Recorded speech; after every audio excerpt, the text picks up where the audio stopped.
And coincidentally, in this period, that's when the graft is the weakest. So around week 8 is kind of the weakest point, but it's kind of...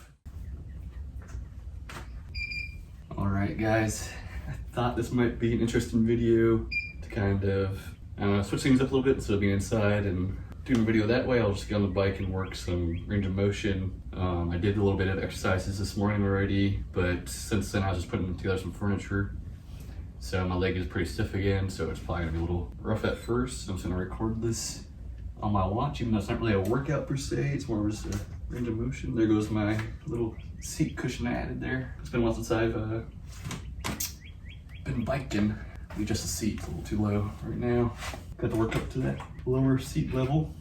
Just make it a little bit easier. So it is end of week 8, and some things have changed this week, but I just want to kind of go through my first usual stuff with you guys. So the week 8 goal. So I got the computer over here just looking at that just to have my notes and whatnot. Let me get here. There we go. So week 8, the goals I had there, and sorry, it's gonna look a little weird at first because I'm just a little tight, so I gotta loosen up here. Week 8 goal was to reach 130 degrees passive flexion, so that's just doing heel slides, and push my exercises to match my progression. So this week, I only reached 126 degrees, which is the same as last week. No improvement there, unfortunately, but this week I didn't really push my flexion as hard as usual. I think week 6 or 7, I was really pushing my flexion, and it was pretty painful most of the time. This week I backed off a little bit, so that could be why. There's also a little bit change of emphasis on my rehab routine. So as you see on the bullet there, I integrated some new workouts with Josh from Elite Endurance Physio. That's kind of a huge part this week. I met with him kind of halfway through the week, just to kind of see where my knee's at and get his input on how I should progress with things, and I'll be working with him going forward. I'm going to see out the remainder of my prescription time with my other PT, but I'm not sure I'll continue past that point, except for just kind of having direct communication with my doctor, because they're all in the same organization, Southeast Orthopedic Specialists. So I might just continue like once a week with them because my insurance is covering it still, and it just provides a little bit of a, I don't know, some notes from my doctor to see my progress and whatnot. And week 9 goal. So I just want to hit the 130 degree mark. Really try to hit that. I think about 140, 130 to 140 is kind of good initial range of motion, and then getting the rest over time with the rehab is gonna, I think, be kind of like this standard for rehab. So that's why I got that there, and also working on achieving full active extension. So that's kind of more of the emphasis with Josh at Elite Endurance Physio. Just trying to get that full extension there, and that will help allow my quad to kind of activate a little better, obviously. And when you have your knee bent and it's not fully extended, your quad's actually working a little bit harder because it's kind of stretched out further, if that makes sense. Josh explained it to me and it made a lot of sense to me, so yeah, just kind of working on that. It also helps with walking. If you can't achieve a full extension, then your walk is a little, you got like a little bit of limp, so that's something else I've been focused on. Whew. And guys, it is Florida at 1 p.m. right now. I'm in the garage. I don't have my fan on just to keep the noise lower, so I'm gonna be sweating pretty bad by the end of this. Okay, pain levels. So nothing huge here, kind of same as last week. No pain except for pushing, maybe range of motion, hard, stuff like that. No pain otherwise. My knee's pretty stiff still. It is getting less stiff as time goes on. I've noticed a huge difference since week 7, week 8. Waking up in the morning, I'm not like an extreme kind of like, can barely move my leg from like a certain bent range. So that's improved, and that's getting easier. Even in the morning, I'm walking a lot easier compared to before. And I still have some popping, but no pain, and just some popping in there, even during like knee extensions with my band, which I'll show you guys later on. My knee pops during that a little bit too, and also the straight leg raise stuff. Exercises. So, as I said, I met with Josh, and I did record the meeting with him, the evaluation, but I'll show you on screen now. I started recording. I thought it wasn't recording, so I went over to press start on it, which was actually stop. And Josh, I'm sorry, but I didn't really film pretty much the evaluation part. I got the part where we did the blood flow restriction, which I'll touch on for you guys here, and also the Patellar Mobilization, which we kind of re-recorded from closer view for everyone, so that's why we have that. But the new exercises you can see here, I'll just throw some clips up as well. Heel props, so I start off with that. Just propping my leg up for extension range of motion, stretching the calf, and also you can put a light, gentle kind of push, just around your knee to kind of help the extension even further.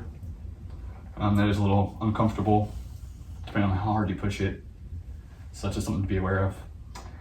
We're also doing straight leg raises, but instead of just doing up and down repetitions, I'm doing repetitions where I'm just holding it for 30 seconds. And, that's a little change, but I think this will help get my quad to more,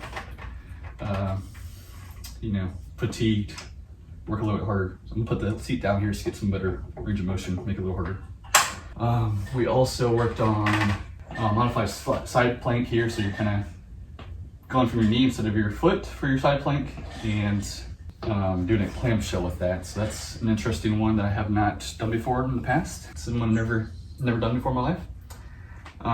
Single leg balance, so just balancing on my right leg for 30 seconds, my surgical leg, as well as doing seated knee extensions. And that's just me sitting in the chair doing an extension with my leg. I also use bands, resistance bands in there to add some difficulty. And if you can't get full extension, this is something I've asked Josh, it's still good to use the bands to get to your current max extension. Just add some difficulty there.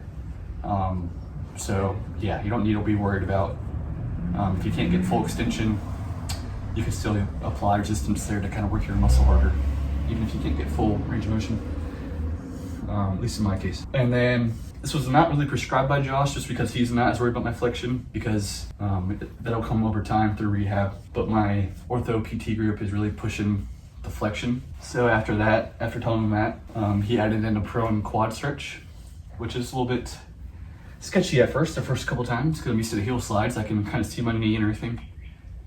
With the prone quad stretch, it's out of sight, and it's kind of a little sketchy, but that one's good. And this routine takes about a little bit less time actually. It takes about closer to 30 minutes if I'm staying on track and not lollygagging at all. And my walking, so that's improved. It's gotten a lot easier. It's still difficult from being stiff. That's kind of like the limiting factor, but that's kind of in the morning, or I've probably been sitting and not doing much for a while. Also, Josh's tips for walking well and getting extension is really kind of putting that heel out in front of you on your surgical leg, and kind of heel striking and really getting that full extension to kind of like help almost push it out with the ground and then follow through. So I've been doing that, and it's actually helped quite a bit in just the last 4 days since I've implemented that there. ACL Graft healing remodeling. So this is something that Josh told me at our evaluation the other day. So around the 8-week mark is actually when your graft is the weakest. It's going through 3 stages once it's been removed from your tendon, assuming you had a autograft. And so basically there's 3 stages there, and I'm just gonna read off the slide because I'm not knowledgeable in this. So the first 4 weeks is the early graft healing with necrosis and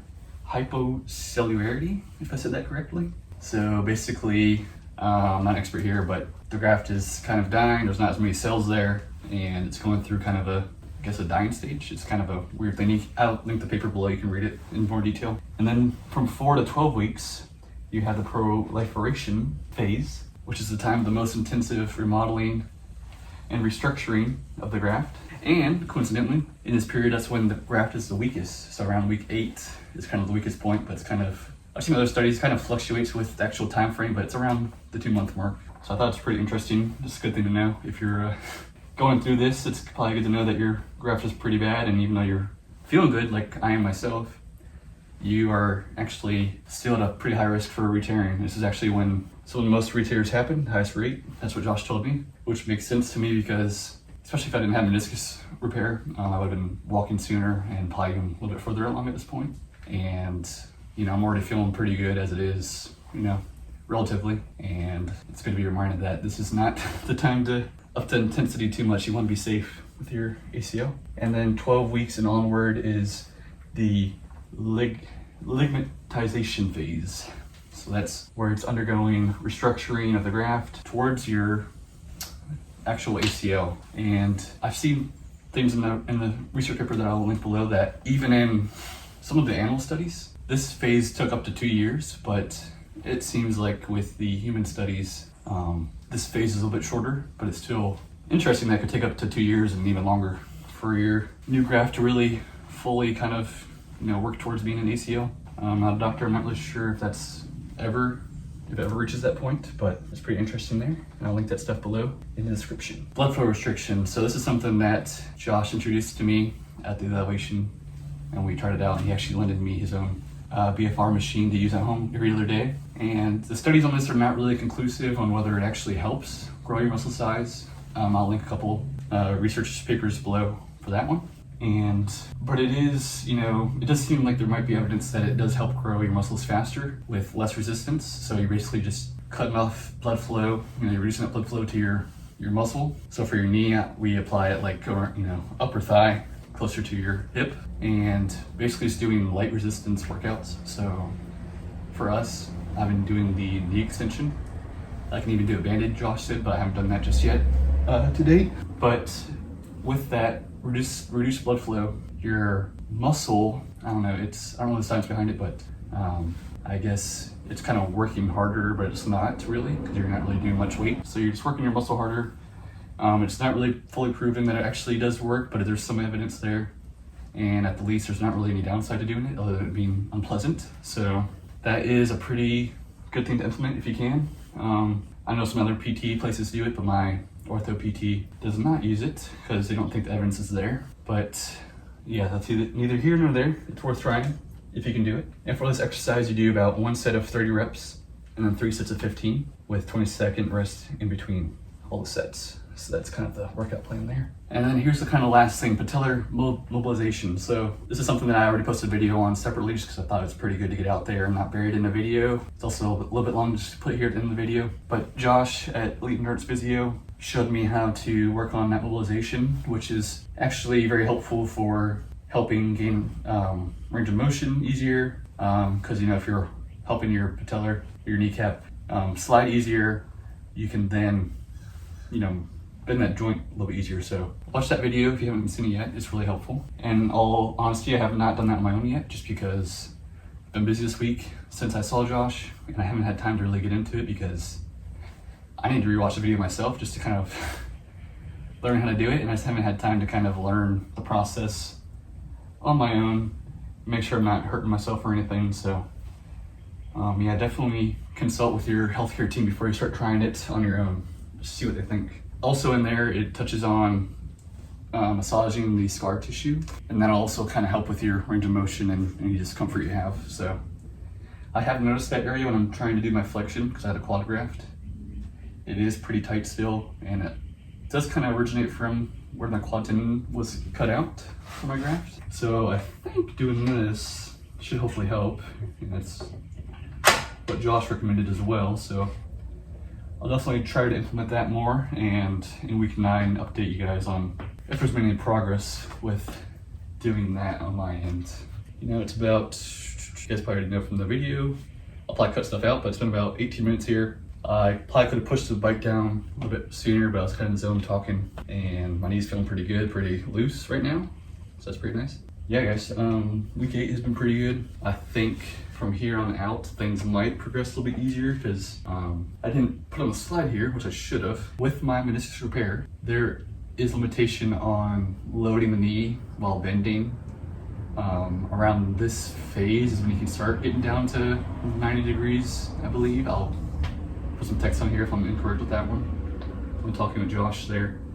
That was the kind of rehab guidelines usually for repair, because once you start bending your knee, you go from more of a top-down stress on your knee, more, I guess, the axial stress.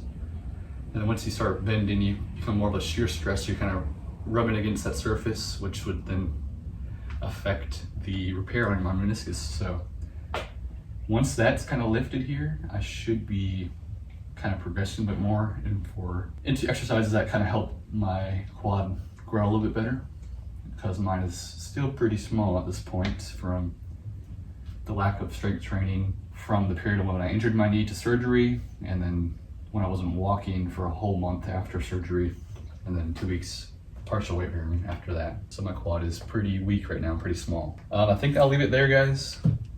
If you like this kind of video where I'm kind of active while talking, let me know. Otherwise, I might not do it again if the if the audio is bad with me slightly out of breath, just because it's pretty hot here and I'm a little out of shape from not doing a whole lot the last however many weeks it's been since surgery. So yeah, if you liked it, leave a like and subscribe. Thank you guys. Yep.